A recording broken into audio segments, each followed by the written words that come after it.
Welcome to Literacy Mindset, where education leaders from across the country share strategies for improving K-12 instruction today and preparing for the challenges of tomorrow. The stakes are high. Students are facing new academic demands, and educators are navigating an ever-changing educational landscape.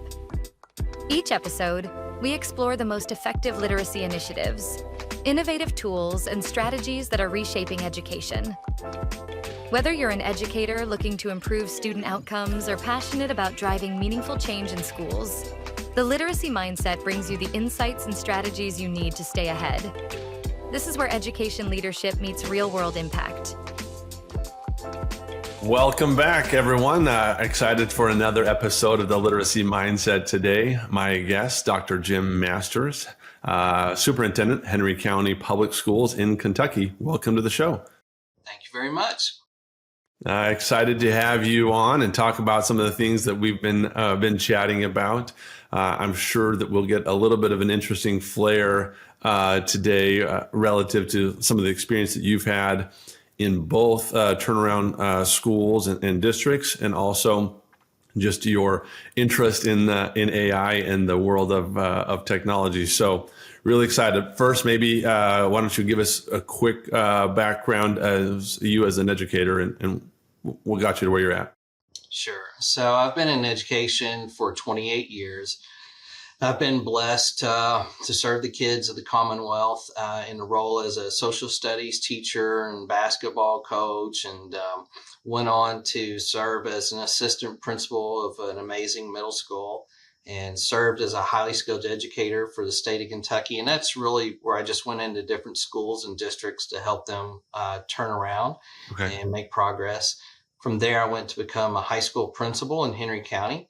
And then from there, went on to become director of K through 12 curriculum instruction in my hometown of Franklin County. And here I am back in the world's greatest place, Henry County Public Schools, as a superintendent, where I'm going into the little past the midpoint of my fourth year. Oh, excellent. Okay. So just past 4 years. Tell us a little bit about Henry County for those that are listening. So we're located in the Ohio Valley region, which basically means we are a little bit northeast of Louisville. We are west of Lexington and south of Cincinnati. So it's called the Golden Triangle where we're located. We are a very rural district. Our county is very agriculturally based, very little industry, mostly farmland.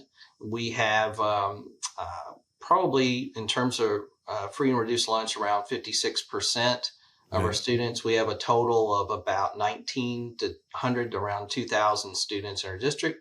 3 elementary schools, 1 middle school, 1 high school, and 1 preschool. Okay. It's a good orientation, gives us a sense of what we're talking about.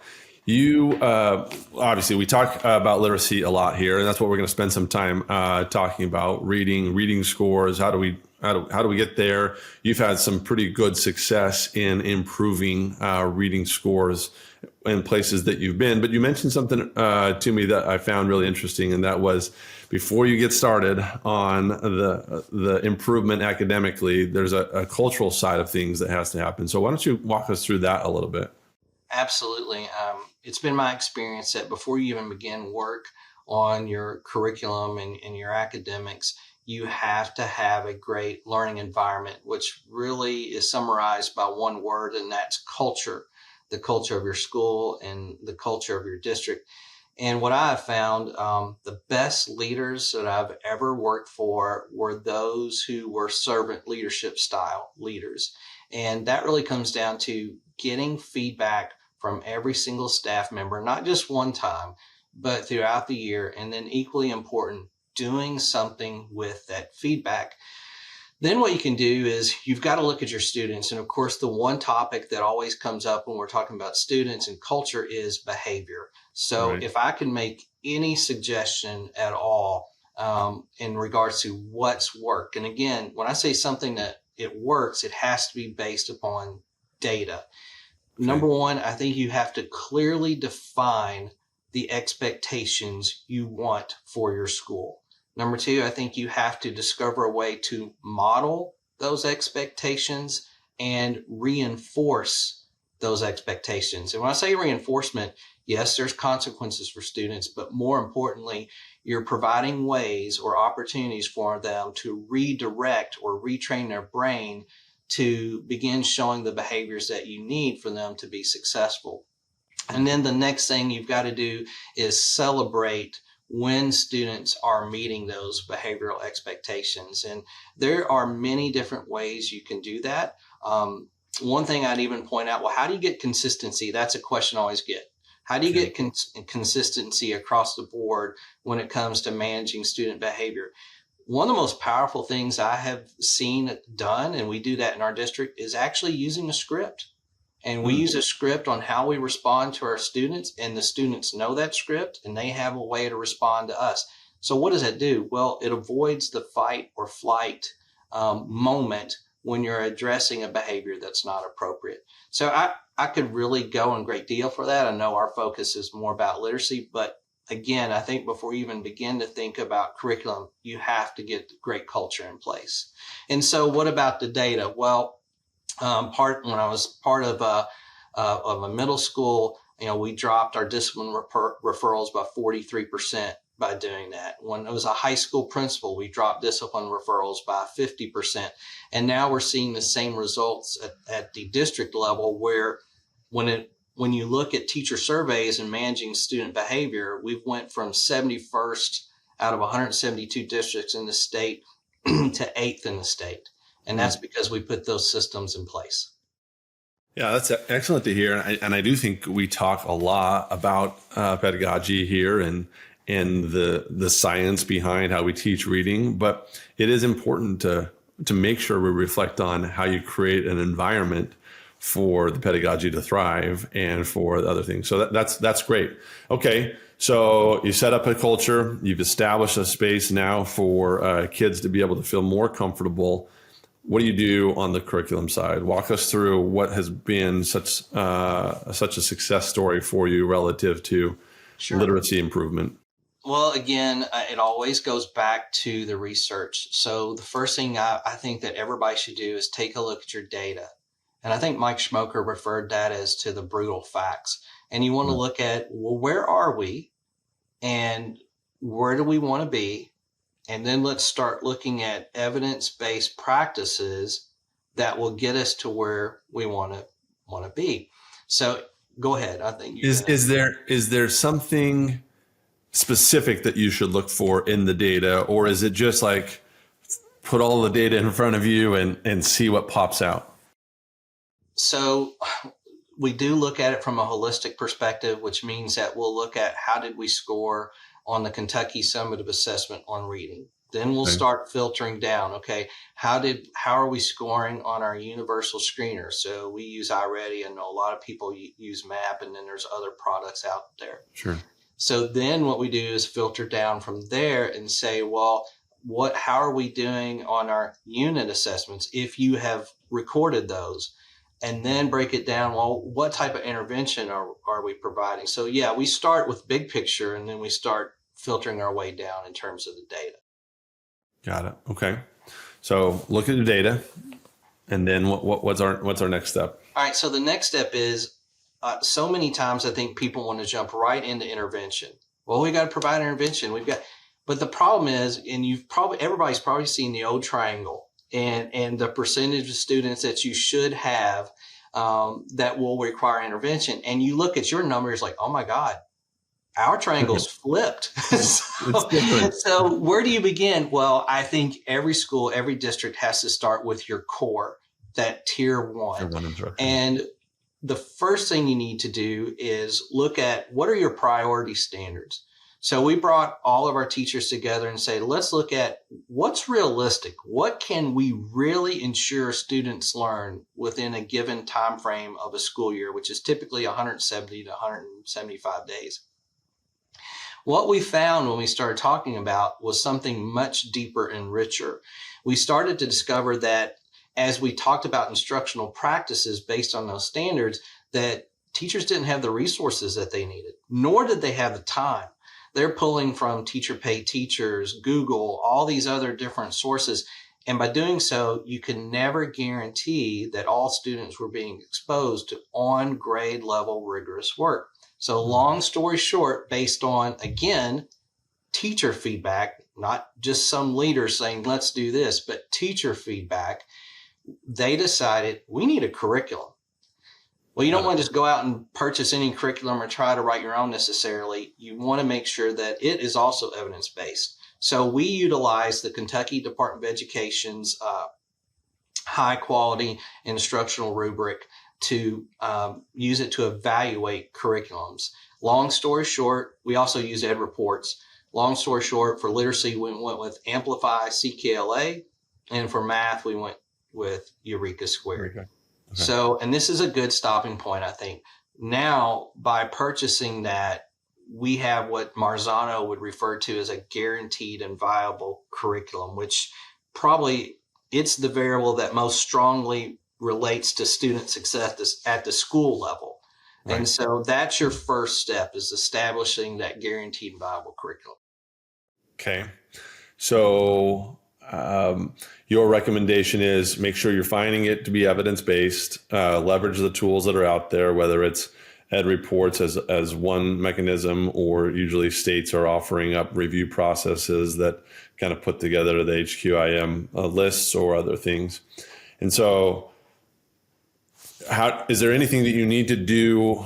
First step was look at your data. Second step was get the curriculum in place. Is there anything about your data that might drive a decision to the curriculum that you choose? Yes, 100%. So I think that school districts are and need to move to the science of reading framework, if you will, where you're looking at phonics, phonemic awareness, vocabulary, fluency, comprehension, because we've really moved from and I'll give you a little backstory. Okay. A lot of my staff listen to a podcast called Sold a Story. And I'm sure a lot of people have been exposed to popular podcast. Very, very popular.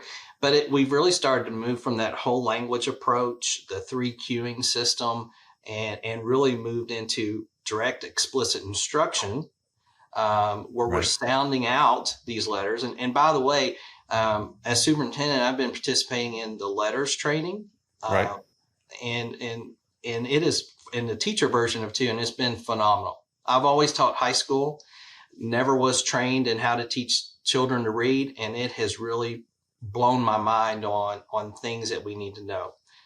Take that in consideration. My point is, yes, when you look at the science of reading, you then go look at the curriculum and ask yourself, is this using evidence-based practices that are part of the foundation of the science of reading within that curriculum? And it's not just about skills. It's also about knowledge, where you're building the background knowledge or schema for your students. Here's an easy example. Social studies, science, is that being incorporated, topics within those 2 content areas across grade levels, beginning with kindergarten?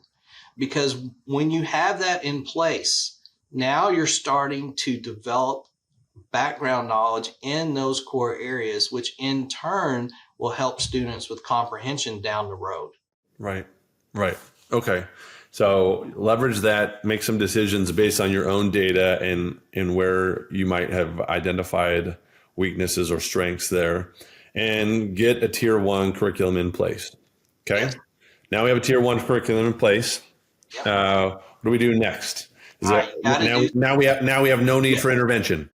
Now you've got to do something with your data, because I don't know how many times we'll get a universal screener score and we're like, well, we need some work. Okay, on what? So, well, again, thank God I've got amazing teachers, because they're like, you know what? If we're going to base this on the science of reading, then let's focus on a specific skill that our kids haven't developed yet. Build that skill up instead of, okay, we're going to put you on this computer and you're going to go through an intervention on it, and it's going to cover all 5 themes of literacy. But you're not seeing that growth, and the kid is not getting to experience those short-term gains and celebrations. So we flip the script, And we started using something called UFly it provides a script for our teachers. You're doing a diagnostic with your students. So you start with your universal screener and you say, what are the weaknesses of my kids? And let's say that one is phonics. Okay, let's just address that. How are we going to do that? How often are we going to do that? So we base that on the research as well. And long story short, I'll give you an example. Remember, data to me drives everything. Right. So before we implemented our guaranteed and viable curriculum, and before we implemented the specific instruction for intervention on a specific skill, we had 15% of students meeting 100% of their stretch growth goal. Okay. That's according to iReady. The very first year that we implemented this, we more than doubled the percent of students meeting their stretch growth goal. And this year we're doing it again. And it's because we have a laser-like focus, but equally important, you're giving teachers what they need so they don't have to spend hours and hours and hours trying to develop all these interventions and lessons on their own. There's just not enough time in the day. Yeah. No, that's a great point. And does intervention, especially the reading side, does it look different in the elementary schools than it does in the middle and high schools for you? What are the nuances there? It does. And this is where it all kind of fits together. So to give you the big picture, yes, we look at the universal screener. We then provide intervention. So let's tie into your question. At the elementary level, that's when we're really looking at phonics and phonemic awareness. And the goal is we have to get kids one grade level by the end of third grade. As we move past third grade, now the focus is starting to get to what about building our vocabulary on top of what we built K through 3. Sure. And then we're looking at fluency and the beginnings of comprehension. By the time we get to 6, 7, 8, we've got a strong focus on comprehension. Now, here's where the knowledge part comes in place. By ensuring that we're incorporating in a very strategic manner social studies content and science content, that over the years, that background knowledge or schema is growing and growing and growing with our students, making comprehension that much easier as we move up through the grade levels. Got it. Do you find, whether it's through transient arrivals or potentially something that happens through do you find ever that 6 through 12 students might have phonics gaps? And how do you deal with that? Absolutely. And then so what we have intervention groups or student growth groups, and that's where we'll provide intervention that's tailored to meet their specific needs on that.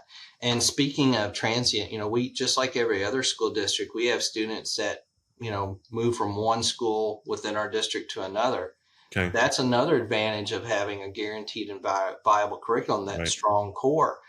They can move as many times as they want to, so to speak, but they're going to be exposed to that same on grade level instruction and at approximately the same time. Got it. Okay. No, that's excellent. Let's talk now for a minute about more of an up and coming recent phenomenon in the world of literacy, a little bit tangentially at some level, but broadly speaking, just instruction and technology. You guys have been doing a lot with AI, or you've been in particular looking at that. How do you think about AI in terms of literacy, what you can do to help drive literacy growth? You mentioned some things in our pre-meeting about the value of safety and vulnerability that the AI can do. So kind of give us a few headlines around that and what you guys are doing. So I'll give 2 examples that really focus, well, actually 3, that give a focus on teacher, reducing their workload while elevating learning. The first one is creating evidence-based lesson plans or activities. So for example, yes, we have a guaranteed and viable curriculum, but that doesn't mean that every single lesson has that wow factor and really gets engagement. That's where AI comes in. So Okay. I can take a lesson, or a teacher can take a lesson from our guaranteed and viable curriculum and say, you know what, the engagement's not very good with this lesson. How can I change it? Well, we've designed a prompt that teachers can use in Gemini or ChatGPT, because again, we don't have to pay for the products if we can keep from it. And they paste this prompt in, or I'll share. I do pay for ChatGPT, and I will share mine with them, Okay. and they can create an evidence-based learning activity and or whole lesson plan. And that's made a huge difference, because, I can go to different products out there, but I want to make sure as an educator they're evidence-based, because I want to do things that are going to generate those high yield results from the time I put in. That's the first example. Okay. The second example is using writing, AI for writing. So we use Google Notebook, and to make a very long story short, we learned how to write a prompt, upload a writing scoring rubric, and it scores almost exactly like our Kentucky summative assessment scores were. And the reason why we know what we did, we took the released questions that are on the Pearson website, and I'm happy to share that with anybody. Okay. And we copied and pasted each student response into a separate Google Doc for each student. Then what we did, we had Google Notebook score each one of those, and it gave the same score that the state had given. But here's what's more important. It now, Google Notebook, ChatGPT, and others, it will give you feedback for every scoring category within that rubric to the student. Teachers don't have time to Right. give the type of feedback that they really want to give. Now, what's really cool, you can use Google Notebook to even create a jigsaw learning activity for revision of writing, which I think has like a 1.2 effect size. And Notebook will actually organize your home groups and your expert groups based on the strengths and weaknesses of each student writer. It'll even give you an idea of how to model, and this is where that effect size comes in. So typically you'd say, okay, go to your expert groups. Right. And now one or two Now kids. what do you do? Yeah, they dominate the conversation. You can even get a script that says, here's an example of how you can model for your students what it is going to look like and sound like when they rotate to those expert groups and back.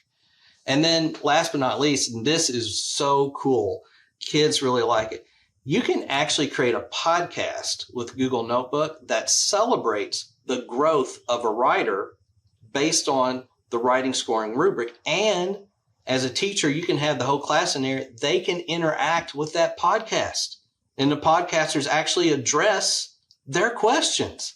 So that's, to me, that's an amazing thing that we can do with AI.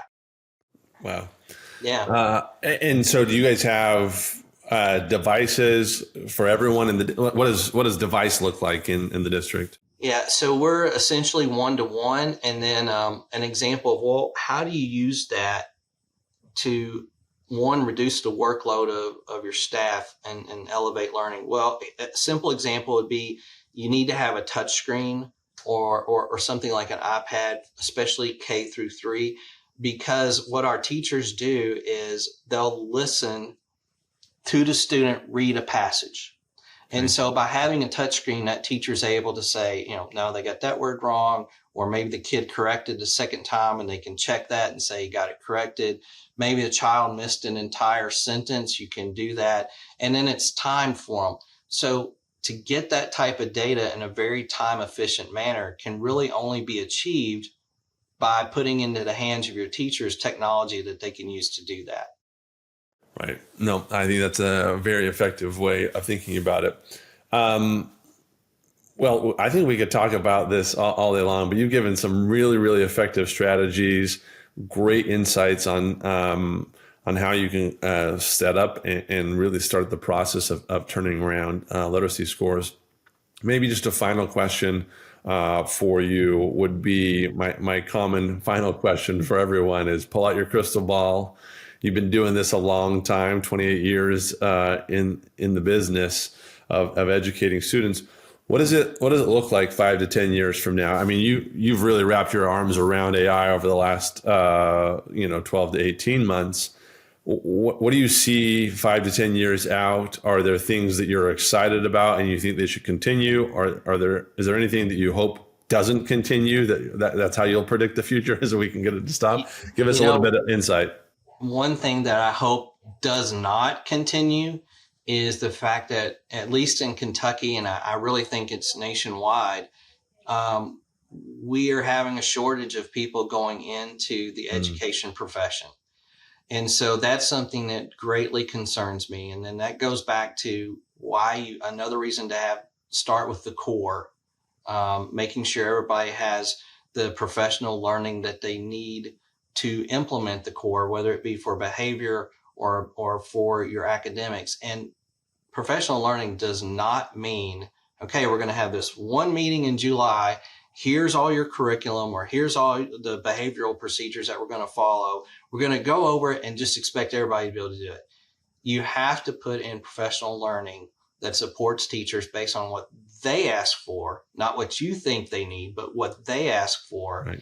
Throughout the course of the school year. And then you can't forget it after that, because you're always going to have people moving in and out. So you have to determine how you're going to address it. So my big fear is not having enough people going into education.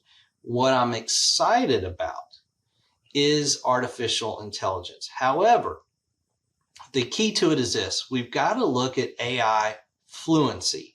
And that means, how do we use AI to develop, and that's the key word, develop the 4 C's, which is critical thinking, collaboration, communication, and creativity. We don't want AI to be used as something just to get an answer. Right. We want AI to be used in a way that actually develops critical thinking skills. So I think if you stick to 2 things, you stick with, is it evidence-based, whatever you're trying to do, or research-based? And also, is it going to reduce teacher workload or staff workload while elevating learning? If you start with those 2 things, I think you're on the right track. And here's what I found, and this is what I'll end with. I've been blessed to work with just amazing teachers. So, for example, everybody wants to know, well, what was your results when you did these things? Well, at the middle school I was part of, we reduced novice in writing from 50% to 8%. Reading went from 78.4% to 97% in terms of proficiency. Discipline referrals dropped from 50% by 50%. At the high school level, we went from 7 years, it was 37.6% proficiency in reading to 61% proficiency. And now we're seeing the same results at the district level. So my point is this: if you look at the research and you start with your culture first, you're going to have success. That's excellent. I've really appreciated our time today. Thank you, Dr. Jim Masters, of just laying out a very, very realistic plan for people. I appreciated the time, and look forward to hopefully a conversation again soon. All right. Thank you so much for having me. I look forward to hearing other podcasts and learning from other educators. Thanks for tuning in. If you found today's conversation insightful, be sure to subscribe to Literacy Mindset. You can also follow us on LinkedIn and YouTube for updates, resources, and to join the conversation. Have a topic you'd like us to explore? Let us know. We'd love to hear from you. Until next time.